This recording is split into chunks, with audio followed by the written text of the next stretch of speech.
सन 1835 में भारत के पूर्वोत्तर में एक जाबाज व शूरवीर बल का जन्म हुआ जिसे जाना गया कछार लेवी के नाम से। समय के साथ इस बल को सैन्य पुलिस बल व प्रथम विश्व युद्ध खत्म होते होते इसका नाम पड़ा असम राइफल्स। इस बल ने तृतीय विश्व युद्ध में बर्मा में सराहनीय काम किया। स्वतंत्रता के तुरंत बाद उत्तर पूर्व के राज्यों में बढ़ते हुए अलगाववाद व उग्रवाद से निपटने के लिए इस बल की कई टुकड़ियों को यहां पर तैनात किया गया। 1962 भारत चीन युद्ध, ये वही बल है जिसकी टुकड़ियों ने आक्रमण का सामना सबसे पहले किया। 1965 और 71 भारत पाक युद्ध के दौरान इस बल को उत्तर पूर्व राज्यों में सुरक्षा की जिम्मेवारी दी गई। श्रीलंका में इस बल ने अपनी 2 टुकड़ियों को तैनात किया, जहां इनकी जाबाजी और साहस से सबको हैरान कर दिया। 1990 के दशक में जम्मू और कश्मीर में उग्रवाद उन्मूलन कार्रवाई के लिए इस बल की टुकड़ियों को तैनात किया गया। वहां भी इस बल ने अपने जाबाजी से सबको चौंका दिया। यही है असम राइफल्स।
पृथ्वी, समंदर या हवा, किसी भी जगह जाने से जो नहीं इतराते, जो देश के लिए हमेशा बलिदान देने के लिए तैयार रहते हैं, यही है देश के जवान।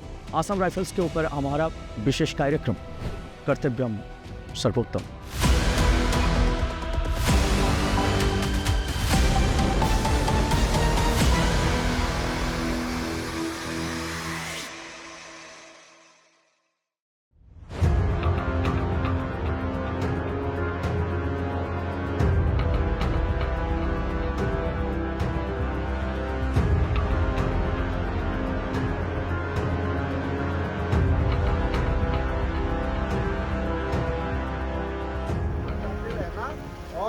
विद्रोहियों की गतिविधि के बारे में जानकारी हासिल करना ताकि विद्रोही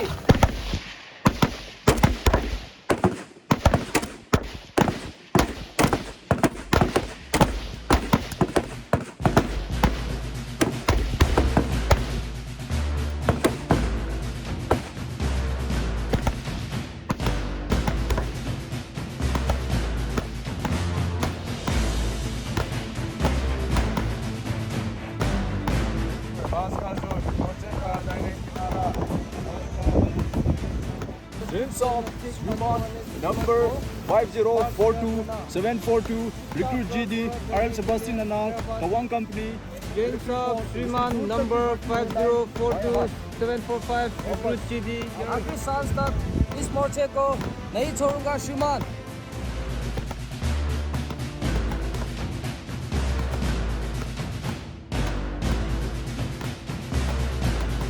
सर, ये स्टैंड 2 क्या है?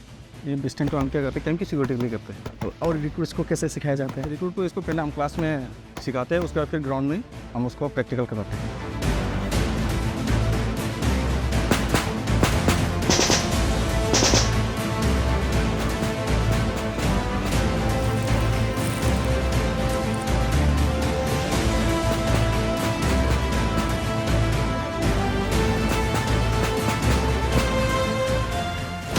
ARTCNS भी उन्हीं बड़े सैन्य ट्रेनिंग सेंटर्स की तरह है जैसे भारतीय सेना के ट्रेनिंग सेंटर्स हैं, जहां भविष्य के सैनिक और लीडर्स तैयार किए जाते हैं। हमारे यहां अफसर, JCOs और चुने गए NCOs अपनी क्षमता और अनुभव से रिक्रूट को एक ट्रेंड सैनिक बनाने की क्षमता रखते हैं।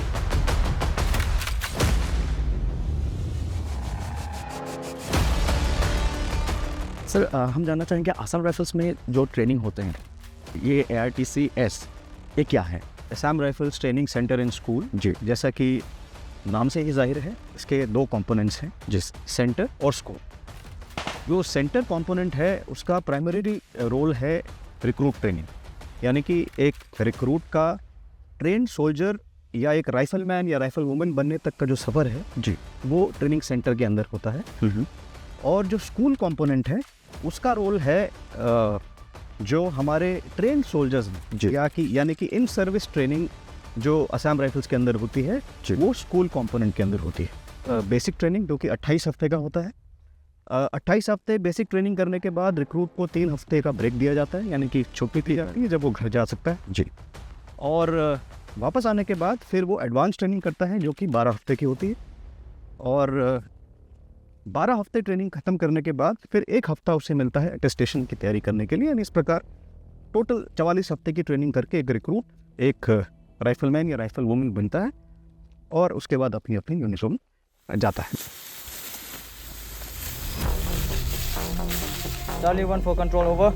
काउंटर एम्बुश और सर्च की कार्रवाई के दौरान हमने 3 विद्रोहियों को मार गिराया और हमने एक 7.62 LMG, एक मैगजीन, 2 AK-47 और 3 मैगजीन रिकवर किया है।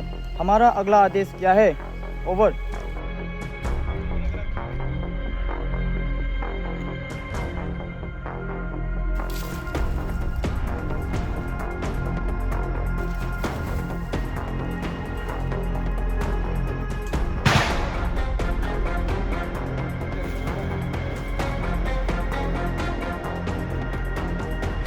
Romeo 1 for control over। Return engage। Rifle ऊपर। Hut। Let's go। पूरा rifle। घना अंधेरा डिफिकल्ट होता है, हाथ में बंदूक लेके वो लोग तैनात होते हैं। हमने जो दिखाया आपको ये इतना आसान नहीं होता है, इसके लिए बहुत ज़्यादा उन लोगों को मेहनत करना पड़ता है। हर कोई चीज़ को रात के अंधेरे में देखने का ये नज़रिया होता है, इसके लिए प्रशिक्षण मिलते हैं। और ऐसा ही एक प्रशिक्षण हम लोगों ने आज आपको दिखाया जो था एक्सरसाइज बर्बाद का प्रशिक्षण। आइए जानते हैं उन लोगों को कैसा लगा, कैसा फील हो। साहब जय, आज हम लोग कर रहे हैं एक्सरसाइज बर्बाद। उसमें से हाइड आउट पर छुपे हुए विद्रोही को हमने मार डालने का प्रशिक्षण प्राप्त किया। ARTCN स्कूल में इस तरह का ही प्रशिक्षण मिलते हैं।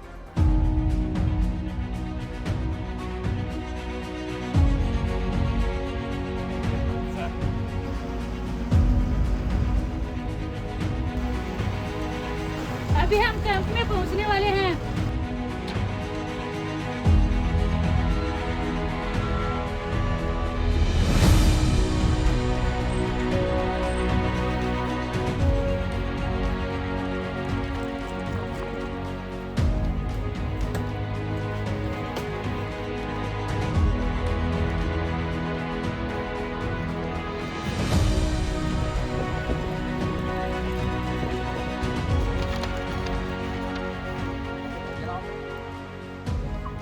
Yan ako ka? Router Sigura. Tadi Sigura. Apa set? Asam set.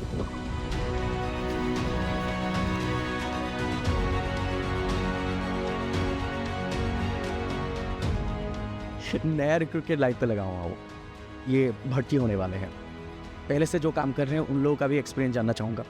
अभी हम लाइन पे लगे हैं। Thank you so much madam. हम बात भी करना चाहेंगे जो पहले से यहाँ है। Madam excuse me. जैन साहब। जैन, आपका नाम क्या है? रिक्रूट जीडी कशिश शर्मा। रिक्रूट जीडी कशिश शर्मा, लेकिन आपका नाम तो कशिश शर्मा है, ये कैसे पड़ा? कशिश शर्मा सिविल लाइफ में मेरा नाम था, पर रिक्रूट जीडी जब मैं असम राइफल्स में आई तब मुझे एक रैंक मिला।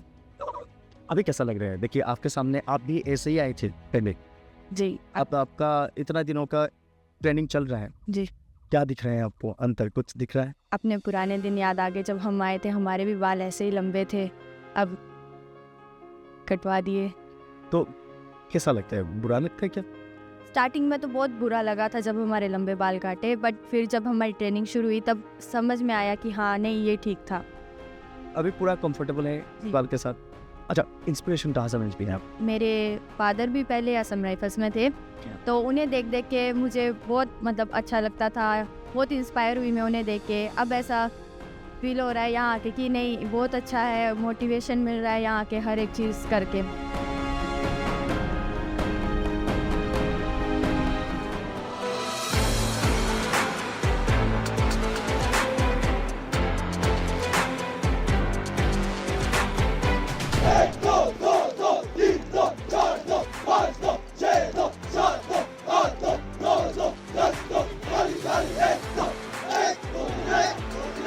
सूरज उगते ही यहाँ आते हैं स्टाफ रिक्रूट्स सफिक। यहाँ से शुरू होता है दिन का कार्यक्रम।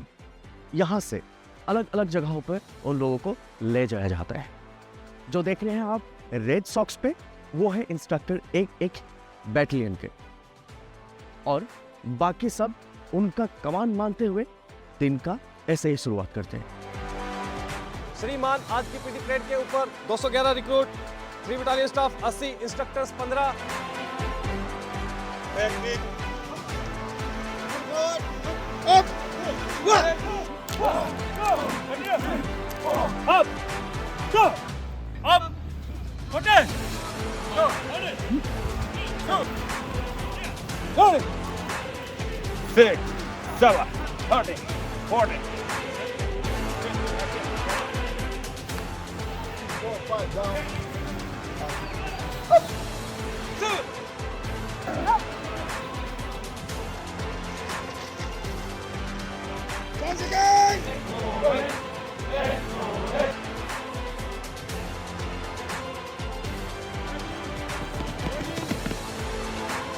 सर पीटी में सबको आना होता है? सभी को आना होता है, nobody is excused except for somebody who is on duty, या फिर वो बीमार है जी, डॉक्टर ने उसको रेस्ट करने के लिए बोला है। Apart from that everybody comes to PT.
Basically ma'am हम पीछे जो देख रहे हैं ये क्या है?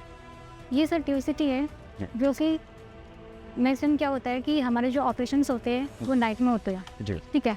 तो उस दौरान क्या होता है कि कभी कभी हमारी अंधेरा होता है और उस दौरान रिक्रूट को या जवान को अपने वेपन की हैंडलिंग अच्छे से आना चाहिए, और वो अगर उनकी आंखों में भी कुछ हो जाता है तो क्या है, उसको बिना देखे भी वो हैंडलिंग कर सकते हैं और फायर का जवाब फायर से दे सकते हैं और एक गोली एक दुश्मन का मुद्दा भी हासिल कर सकते हैं।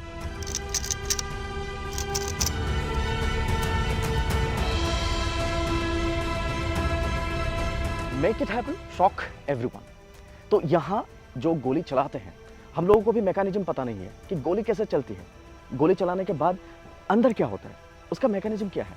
हम जानना चाहेंगे कि ट्रिगर दबाने के बाद ये अंदर का मैकेनिज्म क्या काम करते हैं। सबसे पहले हम ये चेंज लीवर की पोजीशनें होती है। चेंज लीवर की मौजूदा पोजीशन एस पर है। एस पर राइफल होने पर ये फायर नहीं करता है। आर पर करने पर सिंगल शॉट, बी पर करने पर 3 राउंड कंट्रोल ब्रस्ट, जो कि टीआरबी बॉक्स के नाम से जाना जाता है। ये है टीआरबी बॉक्स। ये देखिए ओरिजिनल में जैसा होता है, धीरज सर ने वही बताया। ये अंदर का जो मैकेनिज्म है बाहर उन लोगों को सिखाया जाता है।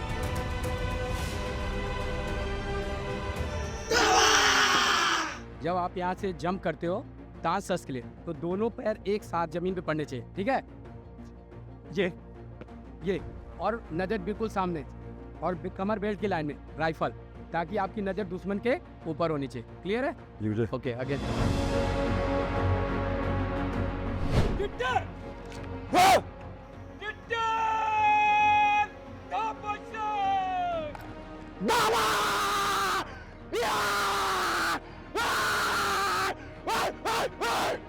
चलकर हमले की मिलीजुली कार्रवाई शुरू किया।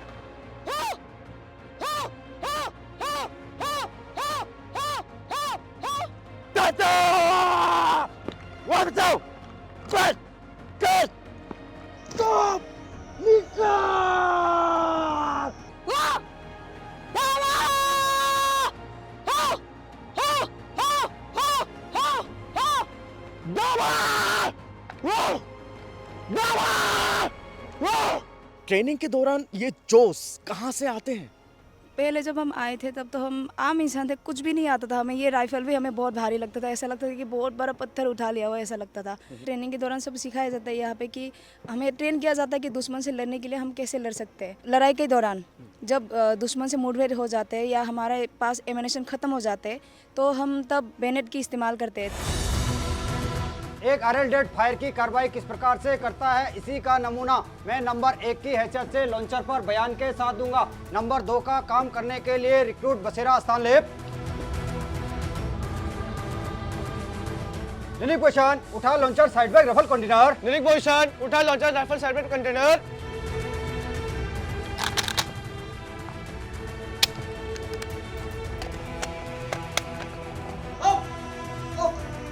यहाँ पर टारगेट दिखाया जाता है। RL-डेड, सामने देख, रेंज 400, खुला मैदान, मैदान के दाहिने किनारा, दुश्मन का टैंक टारगेट बर्बाद करेगा HAT से। फायरिंग पोजीशन, लिनिक पोजीशन, ग्राउंड सीट के मध्य। लिनिक पोजीशन इख्तियार कर। लिनिक पोजीशन इख्तियार कर। फायर के लिए हथियार नमूना तैयार कर। फायर के लिए हथियार नमूना तैयार कर। चेकबैक रिपोर्ट नंबर 2, एक HAT तैयार किया। एक HAT भर।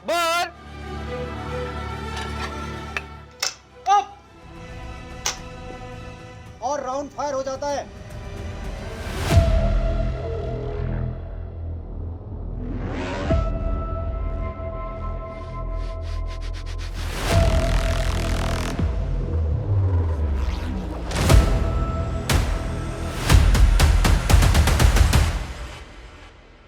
सेक्शन सामने देख,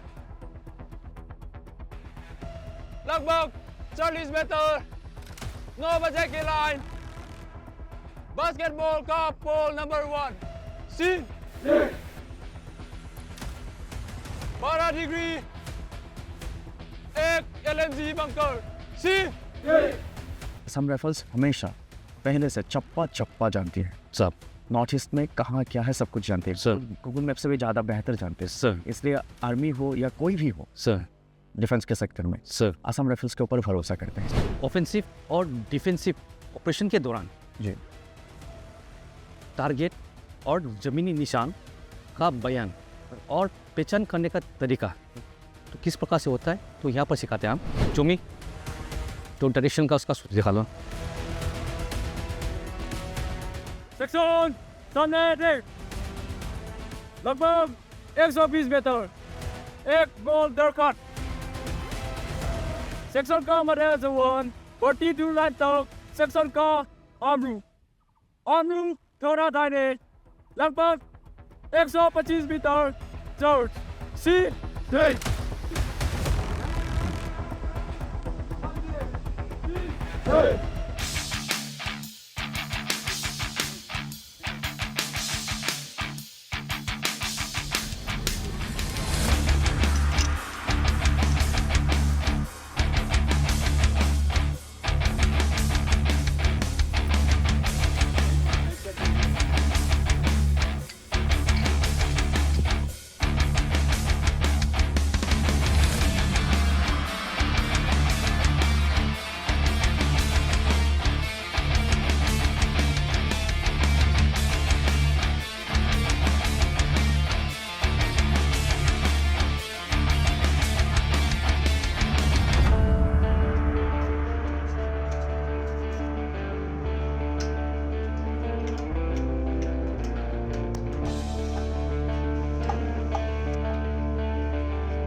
ये सेंटर असम राइफल्स की स्पोर्ट्स टीमों को भी ट्रेन करता है।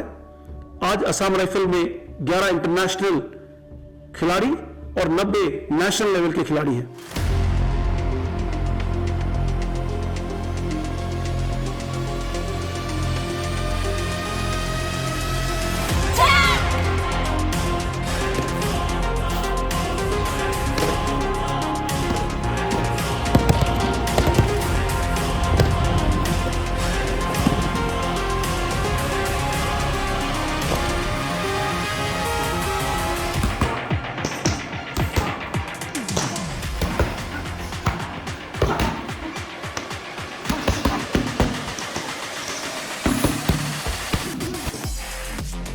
सर बस आपसे बात करना है, मतलब विकेट बॉक्सिंग नहीं करना है सर। हम लोग जानना चाहेंगे कि यहाँ किक बॉक्सिंग भी सबको सिखाया जाता है। हम किक बॉक्सिंग या रिक्रूटों को भी सिखाया जाता है और ट्रेंड्स वगैरह के सिखाया जाता है। जो इसका काबिल है, जो यूनिटों में से जो आकर के जो उन लोगों को सिलेक्शन करके इधर रखा जाता है।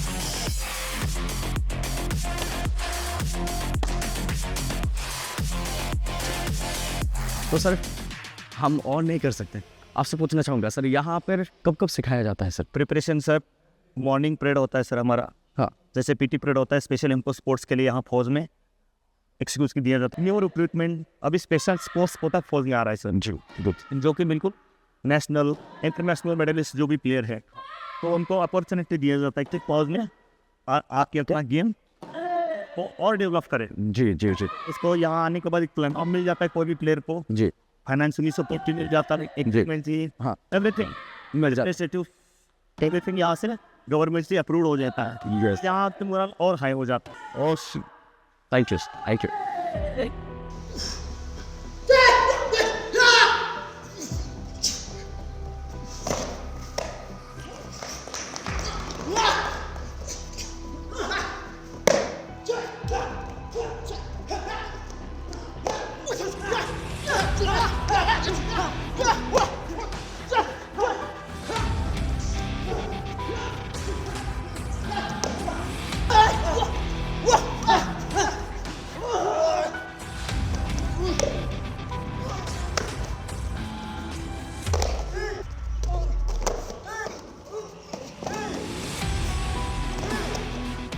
पंचक शिलाट का मतलब है आत्मरक्षा की कई तकनीकों से लड़ना।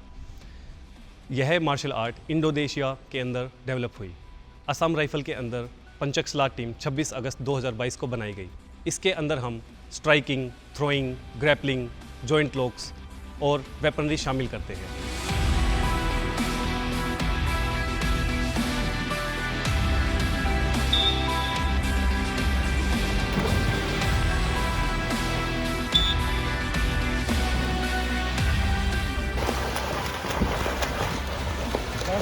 दोनों पैरों को फ्री स्टाइल किकिंग करते हुए आगे एडवांस करेंगे। रेडी,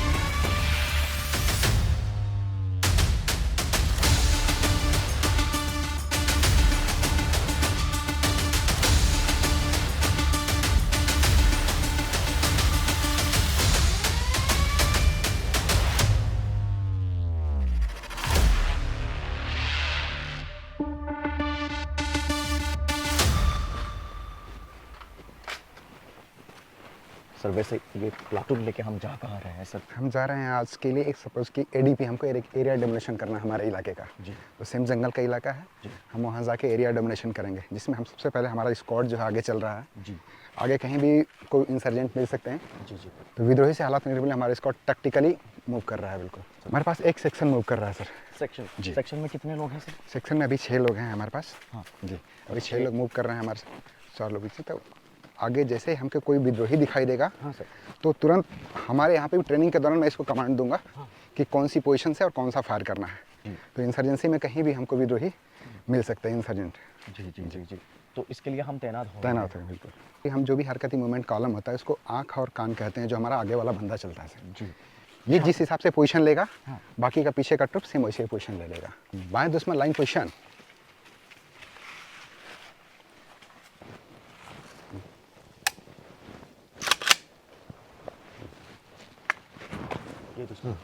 सामने टारगेट, सिंगल शॉट फायर। जिसमें तो हमने मार गिराया, देखिए लाइव दिखा रहे हैं अंदर। ये है सिखलाई है लेकिन ये लाइव हो रहा है।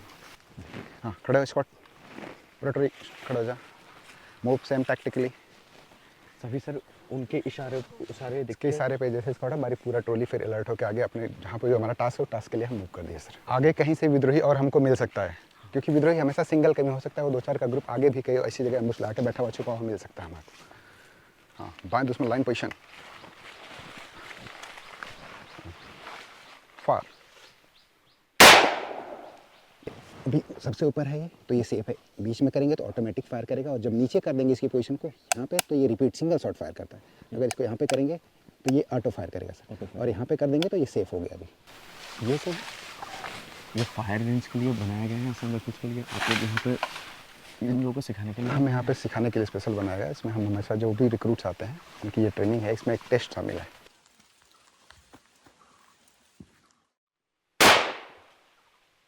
बेसिक ट्रेनिंग करने के बाद जब एडवांस मिलिट्री ट्रेनिंग आते हैं तब इस प्रकार से इनको जंगल लाइन शूटिंग में हम लाइव फायरिंग कराते हैं। सर थोड़ा इस तरह का काम थोड़ा दिक्कत होता है ना, क्योंकि हाँ, ऊपर से चढ़ाई में दिक्कत, ऊपर से अगर विद्रोही बैठा हुआ है तो हमको दिखाई नहीं देगा, इसलिए हमको यहाँ पे और ज़्यादा चौकन्ना होकर चलने की ज़रूरत पड़ती है।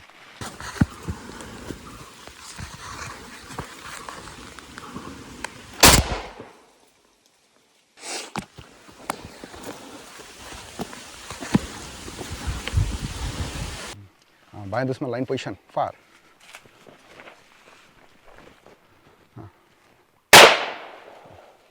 इनको ये सिखलाई दिया जाता है कि फायर कैसे करना है, पोजीशन कब से पकड़नी है और कौन सी पोजीशन में हमको कैसी आड़ मिल रही है, उस हिसाब से हम पोजीशन पकड़ते हैं। हम झटपट से जानना चाहेंगे सर, इसमें क्या होता है? इसमें इनका बैटल ऑर्डर होता है सर, बैटल सामान होते हैं इसमें। जी जी सर। और 20 स्केल का सामान होता है। खाने का सामान वगैरह वो लोग लाते हैं सर? खाने का सामान इसमें नहीं होता सर, पीने के लिए पानी बोतल होता है, वाटर बोतल, बाकी इनका 20 स्केल का सामान होता है इसमें।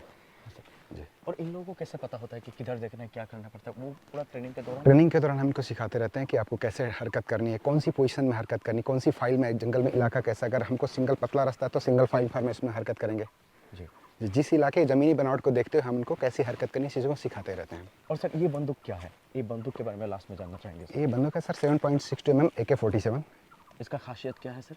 ये इससे हम 400 मीटर तक निकलने वाले दुश्मन के ऊपर इफेक्टिव फायर कर सकते हैं। ये से हम सिंगल शॉट और ऑटोमेटिक फायर करके दुश्मन के ऊपर भारी मात्रा में फायर कर सकते हैं। इसमें रोके बहुत ही कम पड़ती है और बहुत ही इफेक्टिव हथियार है सर।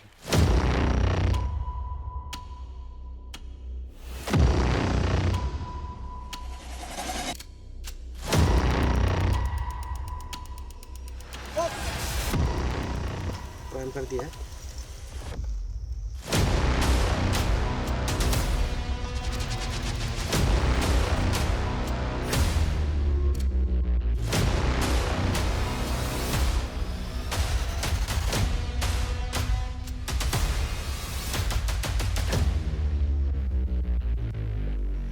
चलिए इस बार आपको दिखाते हैं कि ग्रेनेड कैसे फायर करते हैं और ग्रेनेड फायर करने के लिए क्या क्या प्रिकॉशन लेना पड़ते हैं।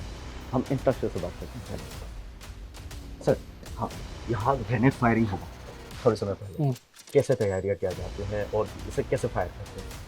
सबसे पहले फायरिंग करने से पहले हम जहाँ फायरिंग करेंगे उस एरिया को देखेंगे, नंबर 1। नंबर 2, जो फायरिंग करेंगे जहाँ से, वहाँ फायर करने के बाद वो अपना सेफ्टी को सबसे पहले देखेंगे। नंबर 1 लीडिंग पोजीशन, वोटा ग्रेनेड अप, बाय मोर, निकल फिन,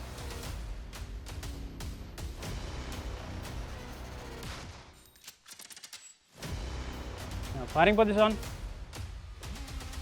फायर, डाउन।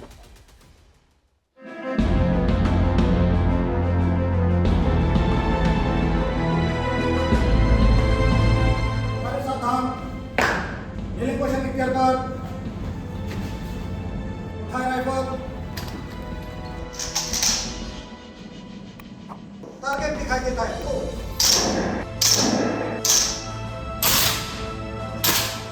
सर ये सिमुलेटर के बारे में जानना चाहूँगा सर, ये कैसे काम करते हैं और ये क्या हेल्प करते हैं रिक्रूट की ट्रेनिंग? ओके, यह advance weapon training simulator tactical है जिससे हम असम राइफल रिक्रूट्स को सटीक निशानेबाजी, सामरिक युद्ध कौशल और युद्ध तत्परता सिखाते हैं।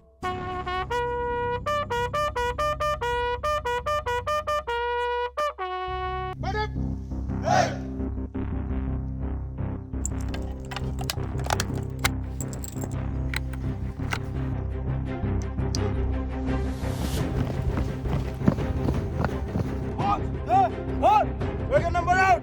10 line push.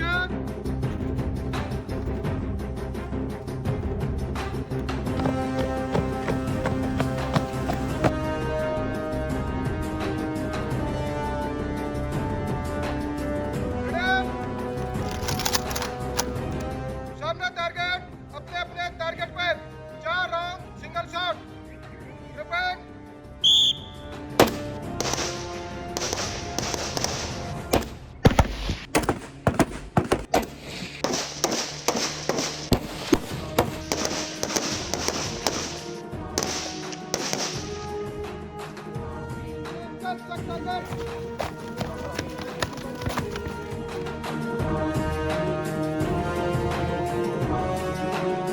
आता व्हाइट वाला व्हाइट में, कंबाइट वाला कंबाइट होगा।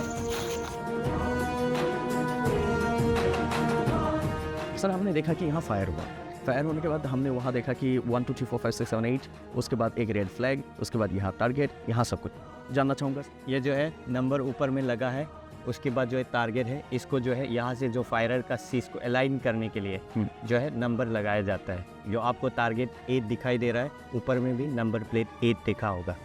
रेड फ्लैग देख रहा है, ये है एमिनेशन पॉइंट। ये ग्रीन फ्लैग है आर्मर का जो है, ये है एक क्वालिफाइड उस्ताद होता है। ये हथियार की जो है टूट फूट, अगर आपके फायरिंग के दौरान जो कुछ फंस जाता है या कुछ टूट फूट हो जाता है, इस इक्विपमेंट के द्वारा ठीक करके फायरिंग को फिर शामिल किया जाता है। हमेशा जो है ये फायरिंग के दौरान जो है हमारे पास जो है हमेशा मेडिकल का आपके साधन होता है। हमारा इंस्ट्रक्टर के अलावा ऑफिसर्स भी आते हैं, क्योंकि हम जो है ऑफिसर्स की निगरानी में जो है फायरिंग ट्रेनिंग सारे कराता है। कितना पॉइंट स्कोर है, रिक्रूट से जो है यहाँ पे रिपोर्टिंग के लिए ऑफिसर्स इंतज़ार करते हैं।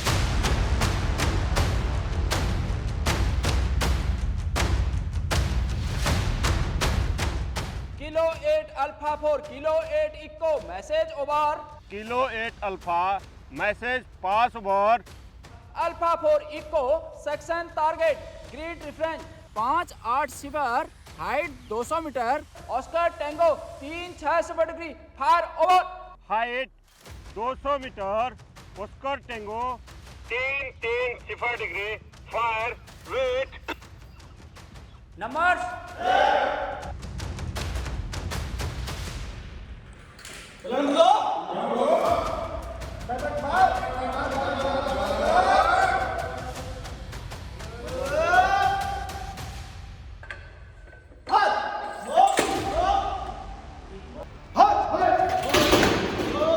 टारगेट बेसर, फायर समाप्त। RB road track junction over. Over alpha, target बेसर, फायर समाप्त। RB road track junction, wait. Number Richard,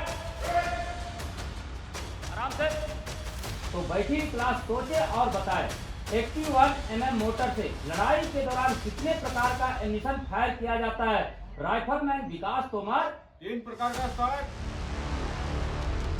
ma'am ARTC-NS ये डिफू और सुखोवी में क्या अंतर है basically? In fact, ARTC-NS is Assam Rifle Training Center and School, as you know. ये हमारी 3 लोकेशंस में, शुकोवी जो कि हमारा सेंट्रल हेडक्वार्टर है, देन एक बटालियन वहाँ पे शुकोवी में भी हमारी एक बटालियन है, एक बटालियन ट्रेनिंग बटालियन हमारी दीमापुर में है, और एक ट्रेनिंग बटालियन हमारी यहाँ पे दीफू में। एंड साथ ही दीफू में ARTC-NS which is school component, वो दीफू में है। यहाँ पे जो स्कूल कॉम्पोनेंट है उसमें स्पेशलाइज्ड विंग्स है जहाँ पे स्पेशलाइज्ड ट्रेनिंग दी जाती है। जी। सेंटर ऑफ एक्सीलेंस है जिसको COE कहते हैं, सिग्नल विंग है, कोर्सेज विंग है। ओके। रिक्रूट ट्रेनिंग बटालियन संभालती हैं, एंड पोस्ट दैट जब वो अपनी पलटनों में चले जाते हैं और बाद में दोबारा हमारे पास कोर्सेज करने आते हैं, दैट मींस हम इन सर्विस कोर्सेज कहते हैं, वो यहाँ के स्कूल कॉम्पोनेंट में होता है। इसके बाद ये वाला जो हिस्सा है ये इसको बोलता है वन वे चेक वाल। क्या बोलता है इसको? वन वे चेक वाल। स्टार्ट करने पर स्टार्टर मोबिल के साथ क्रैंकशाफ्ट की गुडासन के दौरान कंबशन चेंबर के जब एक बार क्लच को दबाया जाता है, दिया जाता है, उस समय गियरबॉक्स के अंदर में साइक्रोनाइजर स्लीव द्वारा स्टीयरिंग व्हील से लेके स्टीयरिंग व्हील क्लॉकवाइज हरकत किया जाता है। इस समय steering road clockwise, bulletproof road आगे करका एंटी क्लॉकवाइज। गाड़ी खराब होता है तो लगभग उससे ठीक किया जाता है, लेकिन उसके लिए ट्रेनिंग लेना पड़ता है। इसके बारे में विस्तार रूप से आपसे जानना चाहूँगा। अगर आप सामान्य तौर पर देखें तो कहीं भी सिविल में हर कोई गाड़ी चलाता है, लगभग आज की डेट में सभी के पास गाड़ियाँ हैं। हमारे लड़के भी पहले से गाड़ियाँ चला रहे होते हैं जी, लेकिन ड्राइविंग एंड मेंटेनेंस जब बात करते हैं हम उनको सिखाने की, तो उसमें हमें उन्हें ये बताना होता है कि ऑपरेशनल इलाके में जहाँ पर फेलियर का ऑप्शन नहीं है जी, किस तरीके से सेफ्टी के साथ आप अपनी गाड़ी चलाएंगे, ज़रूरत पड़ने पर ख़राब होने पर उसको रिपेयर करेंगे।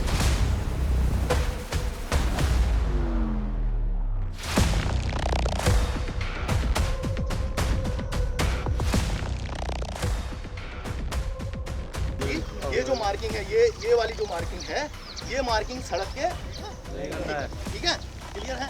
ये क्या बनेगी? सड़क के बीचों बीच इक्विपमेंट के लिए कि सभी को सफिशिएंट प्रैक्टिस दे पाए, मगर हम आपको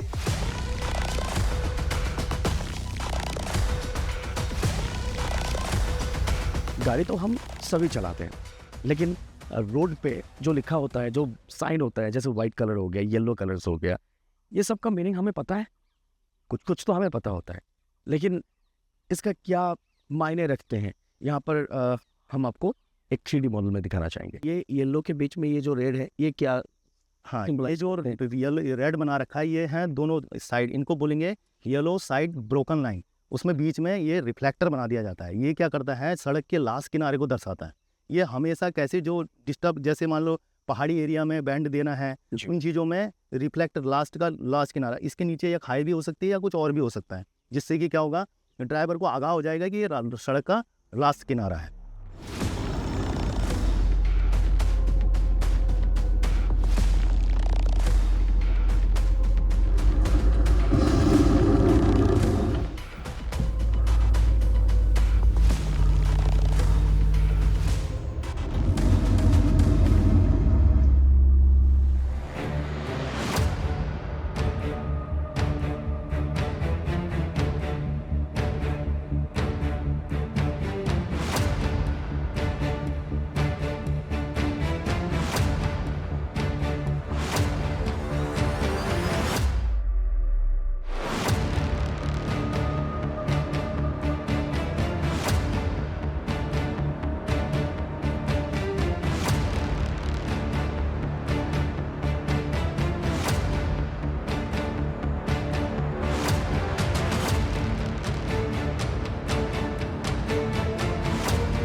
काउंटर इंसर्जेंसी के बारे में आपसे जानना चाहूँगा और इस इंस्टीट्यूट के बारे में भी जानना चाहूँगा अभी। फिलहाल हम जो है Assam rifle training centre and school के सेंटर ऑफ एक्सीलेंस में है।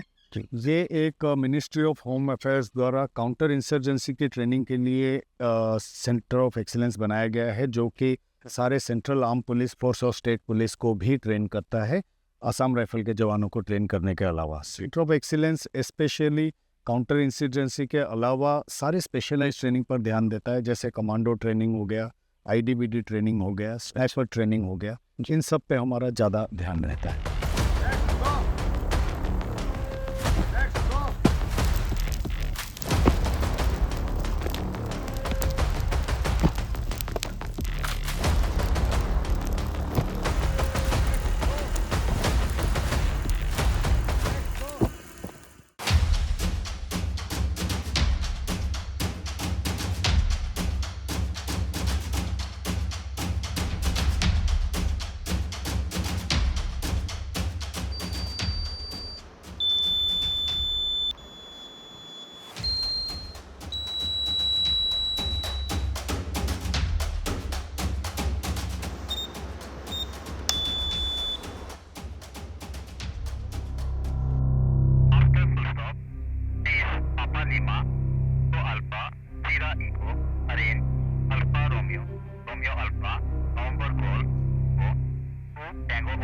Yankee Oscar, Uniform Romeo, Info, India November, Foxtrot Oscar। तो हमेशा आपको इसमें ध्यान देने वाली बात क्या है, ये जो इलेक्ट्रोमैग्नेटिक वेव्स है वो कभी भी कोई भी नेचुरल मतलब हाई पोटेंशियल लाइन के नीचे नहीं होना चाहिए।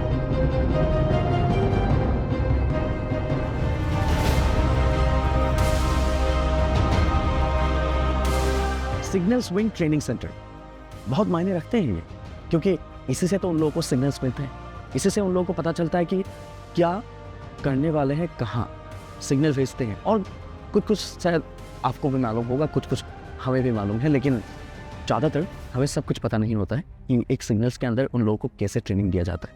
क्योंकि हम अभी डिफो से आप लोगों को दिखा रहे हैं, यहाँ एक्सपर्टीज़ होते हैं, ट्रेनिंग वहाँ हो गया, उसके बाद जो जिसमें एक्सपर्ट है उनको यहाँ ट्रेनिंग दिया जा रहा है। सिग्नल विंग होता क्या है? सबसे पहले तो मैं आपका सब पैदल चलते चलते हम हाँ श्योर सबसे पहले तो मैं आपका स्वागत करता हूँ, थैंक यू। सिग्नल विंग एक पार्ट है Assam rifle training centre and school. Right sir. ये रेज हुआ था 1959 में। ओके।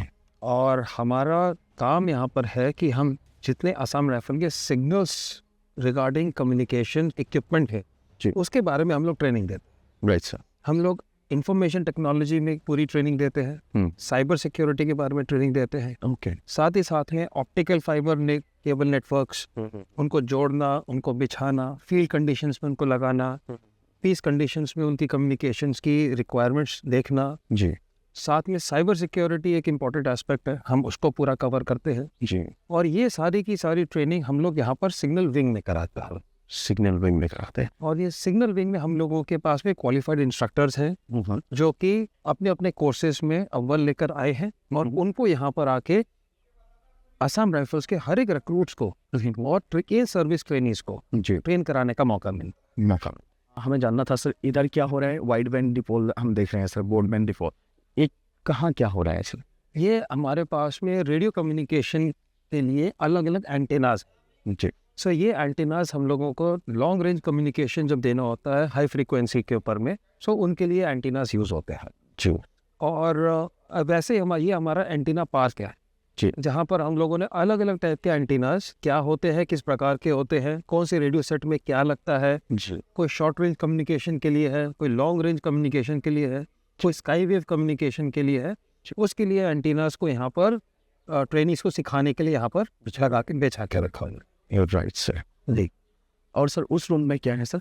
वहाँ इंजन जैसा वहाँ पर हम लोगों का पावर मैनेजमेंट की क्लासेस चलती है जी, जहाँ पर कि हमारे जो इलेक्ट्रिकल फिटर ट्रेड के जो हमारे पास में रिक्रूट्स हैं उनको इंजन के बारे में सिखाया जाता है, इंटरनल कंबशन, एक्सटर्नल कंबशन, उसके मूविंग पार्ट्स, पिस्टन कैसे काम करता है, पावर स्ट्रोक क्या होता है, उसके बारे में पूरी इन्फॉर्मेशन वहाँ पर दी जाती है वहाँ पे। जी, thank you sir, thank you so much. 2 by 2 feet का अभी बताऊंगा आपको।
एडवांस।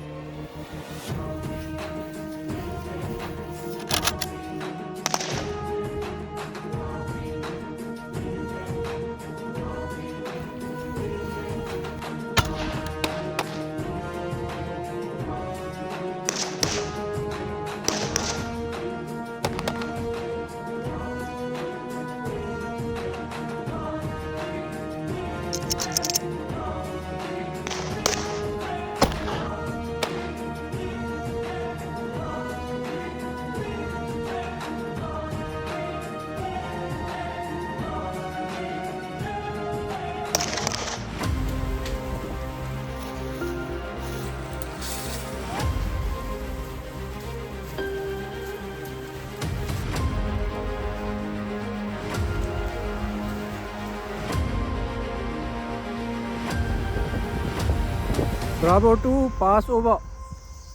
सिक्योर हो गया, over. Okay over.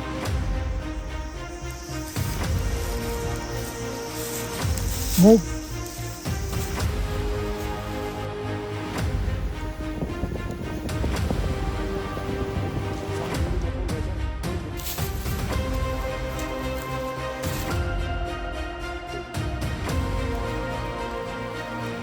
Bravo 2 for Bravo 1, over.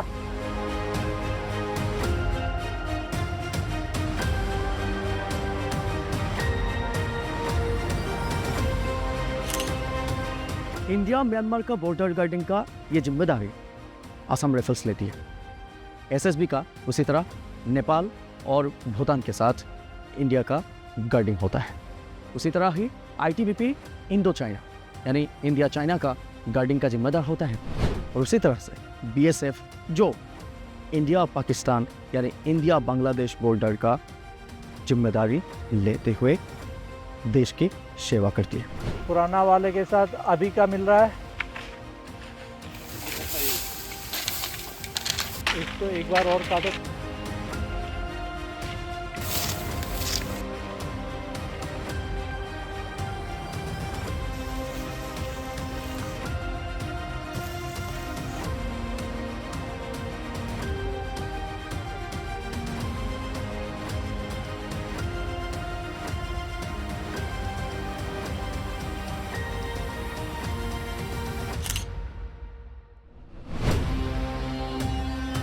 Sir ये बॉर्डर वेरिफिकेशन क्या होता है? जो आप ये बॉर्डर पिलर देख रहे हैं जी, ये अपनी जगह पर है या नहीं है, उसी को सुनिश्चित करने के लिए बॉर्डर पिलर वेरिफिकेशन किया जाता है। असम राइफल्स को कौन सी जिम्मेदारी दिया गया है बॉर्डर वेरिफिकेशन करने के लिए और कब कब करते हैं आप लोग ये verification? Assam rifles Indo Myanmar border guarding के लिए जिम्मेदार है। दोनों देशों के बीच जो आपसी संधि समझौते होते हैं उस पर निर्धारित किया जाता है कि कब कब बॉर्डर पिलर को वेरिफिकेशन करना है।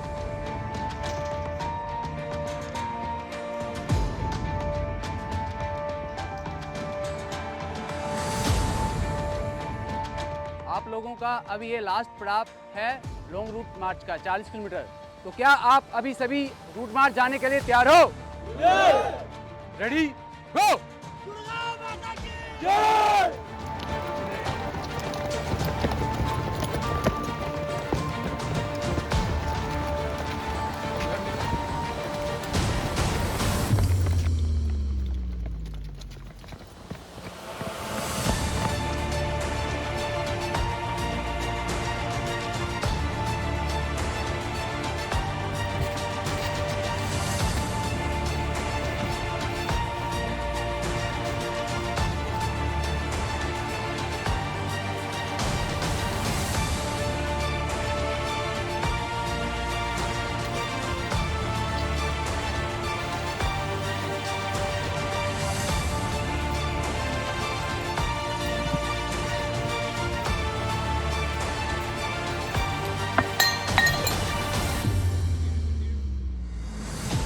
मतलब ये दिखा रहे हैं आपको, देखिए ऑलमोस्ट 6 आवर्स 6 घंटे इस तरह से रूट मार्च करके यहाँ पहला बंदा हमें दिख रहा है। उनसे बात करते हैं। हेलो हेलो, कैसा लग रहा है? मतलब अभी थकान महसूस हो रहा है? जी साहब, आप बात नहीं कर सकते? बोलो तो, खुशी तो है? हाँ ना तो कुछ बोलो, खुशी तो है? कुछ नहीं बोल सकते क्योंकि उन लोगों के हालत खराब है और ऐसे ही जवान नहीं बनते। उन लोगों को बनने के लिए ये सब करना पड़ता है।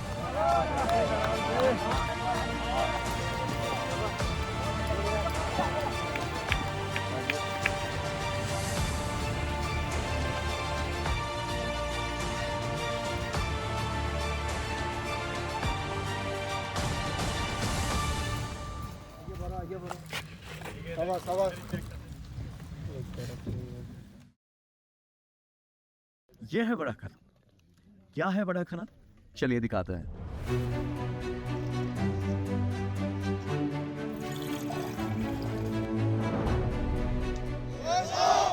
कैसे हैं आप लोग?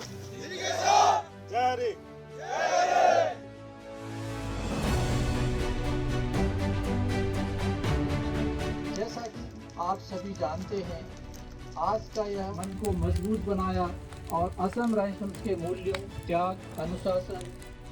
सर हमने देखा बड़ा खाना क्या होता है। बड़ा खाना जनरली जैसे 26 जनवरी होती है या 15 अगस्त होता है या यूनिट का रेजिंग डे होता है, तो उस उपलक्ष्य में बड़ा खाना किया जाता है। जैसे ये बड़ा खाना आज आप देख रहे हैं, ये रिक्रूट ट्रेनिंग का जो महत्वपूर्ण स्टेज है, इनका बेसिक ट्रेनिंग और एडवांस मिलिट्री ट्रेनिंग सब खत्म होकर के लास्ट में इनका बचता है आपका CI ट्रेनिंग कैंप। ये ट्रेनिंग कैंप आज ख़त्म हो गया है। इसको सेलिब्रेट करने के लिए इन्होंने जो मेहनत की है, उस मेहनत के फलस्वरूप इनको ये बड़ा खाना मिला हुआ है। आइए इस शाम का आनंद ले और अपने साथियों का उत्साह बढ़ाएं।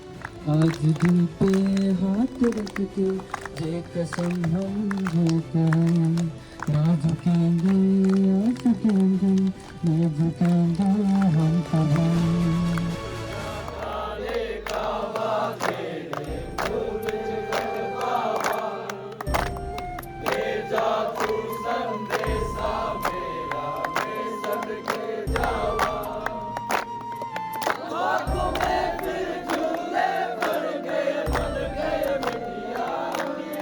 हर वक्त हर जगह